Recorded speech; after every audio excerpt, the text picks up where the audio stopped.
Astro degree நேயர்கள் அனைவருக்கும் வணக்கம்.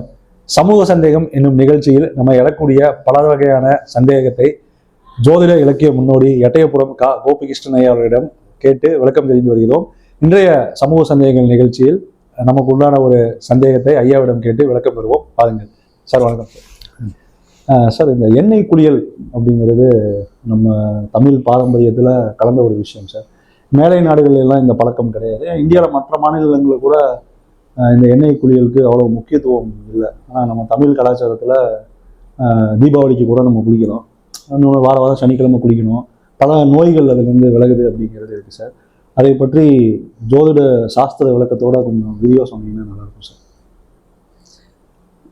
அதாவது எண்ணெய்களில் தேங்காயிலேருந்து எடுக்கிறனே தேங்காய் எண்ணெய்ங்கிறோம், ஆமணக்குலேருந்து எடுக்கிறதே ஆமணக்கு எண்ணெய்ன்றோம், சூரியகாந்தி பூலேருந்து எடுக்கிறது சூரியகாந்தி எண்ணெய்ன்னு சொல்கிறோம். ஆனால் எள்ளுலேருந்து எடுக்கிற எண்ணெயை எள்ளெண்ணெய்ன்னு சொல்றதில்லை, நல்லெண்ணெய்ன்னு சொல்கிறோம். ஏன்னா அது மனிதனுக்கு பல விஷயங்களில் நல்லது செய்யுது, அதனால் அதுக்கு நல்லெண்ணெய். மகாலட்சுமி குடியிருக்கிறா இல்லையா, கரெக்ட். அதனால் தீபாவளி அன்றைக்கி அதை எண்ணெய் வச்சு குடிக்கிறோம். அந்த காலத்தில் ஒருத்தனுக்கு பாம்பு கடிச்சிச்சு அப்படின்னு சொன்னால் அவனுக்கு உடனே 2 ஸ்பூன் நல்லெண்ணெய் தான் வாயில் ஊற்றுவான். நல்லெண்ணெய் வாயில் ஊற்றினோன்னு அந்த விஷமாக இருந்து உடம்பு பூரா பரவாமல் நிற்கும். அப்படியே அவ்வளோ ஒரு பவர்ஃபுல்லானது அந்த நல்லெண்ணெய். நல்லெண்ணெய்க்கு அவ்வளோ முக்கியத்துவம் கொடுத்துங்க பெரியாங்க. இப்போ உங்களுக்கு இப்போ ஜலதோஷம் இன்றைக்கி தும்மலாக வருது, இருமலாக வருது, இருமலாக வந்துக்கிட்டே இருக்குன்னு சொன்னால் 2 டீஸ்பூன் நீங்கள் எண்ணெய் சாப்பிடுங்களேன். எண்ணெய் சாப்பிட்டீங்கன்னா அந்த இருமல் உடனே நின்றும். சின்ன குழந்தைகளுக்கு கூட மூக்கில் சளி பிடிச்சிச்சு அப்படின்னா லேசாக எண்ணெய் எடுத்து அப்படி மூக்கில் தடவி விட்டிங்கன்னா அந்த சளி நின்றும். அது எண்ணெய் அதுக்கு அவ்வளோ சக்தி இருக்குது இன்றைக்கி. அது மட்டும் இல்லை, இந்த எண்ணெயை சாப்பிடும்போது நல்லெண்ணெய் சாப்பிட்றவங்களுக்கு எப்படின்னா உடம்புல வலிமை ஜாஸ்தியாக இருக்கும், ரத்த புஷ்டி, ரத்தம் நிறைய உற்பத்தி ஆகும்னு சொல்லுவாங்க, நிறைய ரத்தம் உற்பத்தி ஆகும். ஆனால் பெண்கள் கர்ப்பமாக இருக்கும்போது அதிகமாக சாப்பிடக்கூடாது. நல்லெண்ணெய் சாப்பிட்டா கருச்சரிவு, அபார்ஷன் ஆகும்னு சொல்கிறாங்க. அடுத்து இந்த எண்ணெய்க்கு நல்லெண்ணெய்க்கு கொலஸ்ட்ராலை குறைக்கிற சக்தி இருக்குது, கொழுப்பு குறைக்கிற சக்தி ரொம்ப உண்டு. கொழுப்பை குறைக்கிறதுக்கு கொழுப்பு அமிலம்னு ஒன்று இருக்குது, ஃபேட்டி ஆசிடுமாங்க. அந்த கொழுப்பு அமிலம் தான் குறைக்க முடியும். நம்ம உடம்புக்கு அதை தயாரிக்கிற சக்தி இல்லை. வெளியேருந்து சாப்பிடக்கூடிய உணவுகள் மூலமாக தான் அது நம்ம உடம்புக்கு கிடைக்கணும். அந்த நல்லெண்ணெயில் லியோனிக் அப்படின்னு ஒரு அமிலம் ஒன்று இருக்குது, கொழுப்பு அமிலம். நல்லெண்ணெய் சாப்பிட்டே வரும்போது உடம்புல இருக்கிற கொழுப்புலாம் குறைஞ்சிடும். கொலஸ்ட்ரால் குறைக்கிற சக்தி அந்த நல்லெண்ணெய்க்கு இருக்குது, அவ்வளோ நல்ல சக்தி இருக்குது. இதே மாதிரி இன்னும் என்ன சொல்லியிருக்காங்க அப்படின்னா, ஒரு காலில் வீக்கம், கால் வீங்கியிருக்கு அப்படின்னு சொன்னால் கால் வீக்கத்துக்கு நீங்கள் நல்லெண்ணெய் தடவிட்டே வந்தீங்கன்னா கால் வீக்கம் குறைஞ்சிடும். மூட்டு வலி, இந்த தோல் வலி, இந்த வயதானவர்கள்லாம் தோல் வலிக்கெல்லாம் நல்லெண்ணெய் தடவிட்டே வந்தீங்கன்னா ரொம்ப சீக்கிரமாக 2-3 நாள்லேயே அது இதுதான்.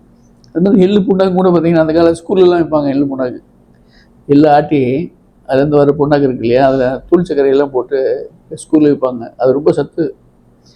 அந்த காலத்தில் வெள்ளைக்காரங்க காலத்தில் ஆங்கிலேயர் காலத்தில் அரசு அதிகாரி மட்டும்தான் வீட்டில் மிஷின் வச்சு இந்த எள்ளு ஆட்டிக்கலாம், இல்லாட்டி என்ன எடுத்துக்கலாம். மற்ற மனிதர்கள், சாதாரண மனிதர்கள் எல்லாமே இது மரச்செக்கில் தான் எண்ணெய் ஆட்டணும்னு ஒரு சட்டம் இருந்தது. இந்த காலத்தில் நெய் சாப்பிட்டா பெரிய ஆள், நல்லெண்ணெய் சாப்பிட்டா ஏழைன்னு அர்த்தம். ஆனால் நல்லெண்ணெயில் நெய்யோட பல மடங்கு நன்மை இருக்குங்கிறது யாருக்கும் தெரியாது. அடுத்து என்னென்னு சொல்லலாம், நான் எண்ணெய் தேய்ச்சி குளிக்கிறது நல்லது, வாரந்தோறும் எண்ணெய் தேய்ச்சி குளித்தா நல்லது. அந்த எண்ணெய் தேய்ச்சி குளிக்கும் போது என்ன சொல்கிறாங்கன்னா, வெறும் எண்ணெயை தேய்ச்சி குளிக்கக்கூடாது. அதில் ஒரு 2 காஞ்ச மிளகா வத்தல், 2 பூண்டுன்னா சின்ன பல், அப்புறம் ஒரு 5 கருவேப்பிலை, 5 மிளகு போட்டு சுட வச்சு அந்த எண்ணெயை தேய்ச்சி குளிக்கணுன்றாங்க. அந்த சுட வச்சு அந்த எண்ணெயை தேய்ச்சி குளித்தா அது பலவிதமான நோய்களை போக்கும், நல்லா இருக்கும் அப்படின்னு சொல்லியிருக்காங்க. அதே மாதிரி எண்ணெய் தேய்ச்சி குளித்த அன்றைக்கி பார்த்திங்கன்னா இன்றைக்கி கடினமான வேலைகள் எதுவும் செய்யக்கூடாது, தூங்கக்கூடாதுன்னு இருக்காங்க, பகல் எதுவும் தூங்கக்கூடாதுன்னு இருக்காங்க. இப்போ கணவன் சேர்க்கை கூடாது அப்படின்னு சொல்லியிருக்காங்க. இதெல்லாம் எண்ணெயோட நல்லெண்ணெயோட சிறப்புகள். ட்ராவலும் பண்ணக்கூடாது, கடினமான வேலைகள் செய்யக்கூடாது, உடம்பு ரொம்ப ஒரு மாதிரி தளர்வாக இருக்கும். அதனால் அன்றைக்கி இதெல்லாம் பண்ணாத அப்படின்னு சொல்லியிருக்காங்க.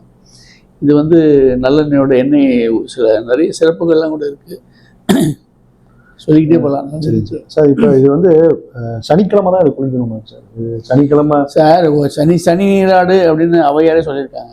Correct sir. என்னோட டவுட் என்னென்னா சார், இப்போ பிறந்த தினத்தன்னைக்கு எண்ணெய் தேய்ச்சி குளிக்கக்கூடாதுன்னு ஒரு விதி இருக்கு சார். சனிக்கிழமை ஒருத்தர் பிறந்தறாருன்னா அவருனால அந்த அன்னைக்கு எப்பவுமே சனிக்கிழமை குளிக்க முடியாது சார். சனிக்கிழமை மற்ற நாள் எத்தனை நாள் இருக்கு? அதாவது பொதுவாக என்ன சொல்றேன், ஒவ்வொரு நாளைக்கு ஒரு சிறப்பு இருக்கு சொல்றேன். சொல்லுங்க. என்னைக்கு எண்ணெய் தேய்ச்சி குளிக்கலாம், என்னைக்கு எண்ணெய் தேய்ச்சி குளிக்கக்கூடாது அப்படின்னு சில சாஸ்திரங்கள் சொல்லியிருக்காங்க. சொல்லுங்க சார். ஞாயிற்றுக்கிழமை என்ன சொல்றாங்க, ஞாயிற்றுக்கிழமை வந்து எண்ணெய் தேய்ச்சி குளிக்கக்கூடாதான். ஞாயிற்றுக்கிழமை எண்ணெய் தேய்ச்சி குளிச்சா இதயத்துக்கு கேடு அப்படின்னு, இதயத்துக்கு இதயம் வீக்க ஞாயிற்றுக்கிழமை எண்ணெய் தேய்ச்சி குளிச்சா. என்ன நான் என்ன நினைக்கிறேன், சூரியனும் சனியும் பகை இல்லையா? ஞாயிற்றுக்கிழமைக்குரிய கிரகம் சூரியன், நல்லெண்ணெய்க்குரிய கிரகம் வந்து சனி. சூரியன் சனி அது பகை, அதெல்லாம் சொல்லியிருக்கலாம். அடுத்து சந்திரன். சந்திரன் ஏதாவது திங்கக்கிழமை எண்ணெய் தேய்ச்சி குளிச்சா முகம் வந்து ரொம்ப அழகாக இருக்குமா, மேனியில் பொலன்னு இருக்குமா. திங்கக்கிழமை எண்ணெய் தேய்ச்சி குளிச்சா பியூட்டி பார்லர் தான் தேவைப்படுது. பியூட்டி பார்லரே போக வேண்டாம், நீங்கள் திங்கக்கிழமை தூரம் எண்ணெய் தேய்ச்சி குளிச்சாலே போதும். அப்புறம் வந்து செவ்வாய்க்கிழமை எண்ணெய் தேய்ச்சி குளிச்சா சீக்கிரமாக மரணம் வருமா. அதாவது செவ்வாய் வந்து செவ்வாய்க்குரிய கிரகம், செவ்வாயும் சனி பகை, அதனால் சொல்லியிருக்கலாம் அப்படி இல்லையா. அப்புறம் புதன்கிழமை நினைச்சு குளிச்சேன்னா செல்வம் பெருகுன்றாங்க. புதன்கிழமை நினைச்சு குளிச்சு வீட்டில் செல்வம் பெருகுமா. புதன்கிழமை வந்து புதனும் சனியும் நட்பு இல்லையா, அதனால சொல்லியிருப்பாங்க. அதே மாதிரி அவங்க ரெண்டு பேருமே அந்த நரம்புக்கு காரகத்துவம். ஆமாம், புதனும் சனியும் நரம்பு காரகத்துவம். அப்புறம் வியாழக்கிழமை வந்து எண்ணெய் தேய்ச்சி குளிச்சா வறுமை வந்துடும், வீட்டில் இருக்க செல்வமெல்லாம் போயிடுமா. குருவும் சனியும் பகை இல்லையா, அதனால சொல்லிடுவாங்க வியாழக்கிழமை நினைச்சு குளிச்சா. அப்புறம் வந்து வெள்ளிக்கிழமை நினைச்சு குளிச்சா விபத்துக்கள் வருமா, ஆக்சிடென்ட் வருங்கிறாங்க. வெள்ளிக்கிழமை நினைச்சு குளிக்கூடாது அப்படின்றாங்க. சனிக்கிழமை நினைச்சு குளிக்கிறது ரொம்ப ரொம்ப நல்லது, சனிக்குரிய நாள் இல்லையா. எனக்கு சனிக்கிழமை நினைச்சு குளிச்சிங்கன்னா ரொம்ப நல்லா இருக்கும் அப்படின்னு சொல்கிறாங்க. ஆனால் பெரும்பாலும் நம்ம பெண்கள் இங்கே வந்து தமிழ்நாட்டில் வெள்ளிக்கிழமை தான் நினைச்சு குளிக்கிறாங்க. சார். வெள்ளிக்கிழமை பெண்கள், சனிக்கிழமை ஆண்கள் வந்து நினைச்சு குளிக்கிறாங்க. இது வந்து சாஸ்திரத்தில் சொல்லப்பட்டது. ஓகேங்க சார். இல்லை சார், ஏன்னா இந்த எண்ணெய் குளியல் வந்து தீபாவளி அன்னைக்கு எல்லாருக்குமே, தீபாவளி அன்னைக்கு இந்த ரூல் கிடையாது, இந்த சாஸ்திரங்கள்லாம் அப்ளை ஆகாது. தீபாவளி அன்னைக்கு அது எந்த கிழமையாக இருந்தாலும் சரி, செவ்வாயாக இருந்தாலும் சரி, அல்லது அது ஞாயிற்றுக்கிழமையாக இருந்தாலும் சரி குளிக்கலாம், தப்பே கிடையாது. இல்லை, அது வந்து நம்ம பண்டிகை கொண்டாட்டம் நிகழ்ச்சியில் நீங்கள் தீபாவளியோட சிறப்புகள் சொல்லியிருக்கீங்க. சரிங்க சார். சார், இன்னொரு கேள்வி. இந்த ஆயில் புல்லிங் அப்படிங்கிறது ரொம்ப மக்கள் இம்பார்ட்டன்ஸ் கொடுக்க ஆரம்பிச்சிட்டாங்க. டென்டிஸ்ட்லேருந்து எல்லாருமே வந்து அதை பரிந்துரைக்கிறாங்க பண்ணணும் அப்படின்னு. அதோட இம்பார்ட்டன்ஸும் கொஞ்சம் சொல்லுங்கள் சார். இந்த ஆயில் புல்லிங் வந்து முதல்ல கண்டுபிடிச்சது யாருன்னா ரஷ்யா விஞ்ஞானி தான். ரஷ்யாவில் வந்து பெத்ரகோஸ் அப்படின்னு விஞ்ஞானி, அவர் தான் முதல்ல இந்த ஆயில் புல்லிங்கை கண்டுபிடிச்சி உலகம் பூரா பரப்பினார். இதை நம்ம இந்தியாவில் பரப்புறது யாருன்னா ஆந்திராவை சேர்ந்த தும்மல் கோடீஸ்வர ராவ் அப்படின்னு ஒருத்தர் தான் நம்ம இந்தியாவில் இதை பரப்புனார். நீங்கள் ஆயில் புல்லிங்கில் வந்து வாயில் வந்து ஒரு 2-3 டீஸ்பூன் எண்ணெய் ஊற்றி, நல்லெண்ணெய் ஊற்றி வாயில் வச்சுருக்கணும். வாய்க்குள்ளேயே பொடிச்சிக்கிட்டே இருந்தீங்க, ககில் வாய்க்குள்ளேயே பொடிச்சிக்கிட்டு இருந்தீங்கன்னா பல்லு முதல்ல ஸ்ட்ராங்காக இருக்கும், பல்லு வலி வராது, பல்லில் இருக்கிற கிருமிகள்லாம் போயிடும் ஒன்று. அப்புறம் நெஞ்சில் இருக்கிற அந்த கிருமிகள், செத்த கிருமிகள்னு சொல்கிறோம், அந்த கிருமிகள் பூரா சக் பண்ணி இழுத்துரும், வெளியே கொண்டு வந்துடும். அது மட்டும் இல்லை, ஜலதோஷம் வராது, சளியெல்லாம் எடுத்துடும், மேலே இருக்க சளியெல்லாம் புரிஞ்சு எடுத்துரும். இது வந்து இப்போ வந்து இந்தியா பூரா நல்ல பரவலாக ஃபேமஸ் ஆகிட்டு வருது அந்த இது ஆயில் புல்லிங். இது நம்ம அந்த காலத்துலேயும் வச்சுருந்தாங்க, அந்த காலத்தில் நம்ம ஆளுங்க பெரியவங்க வச்சுருந்தாங்க. ஆனால் அது நம்ம கேட்கல, யாராவது விஞ்ஞானிக்கு சொல்லும் போதும் கேட்குறாங்க, பெரியவங்க சொன்னால் கேட்க மாட்டாங்க. கரெக்டு.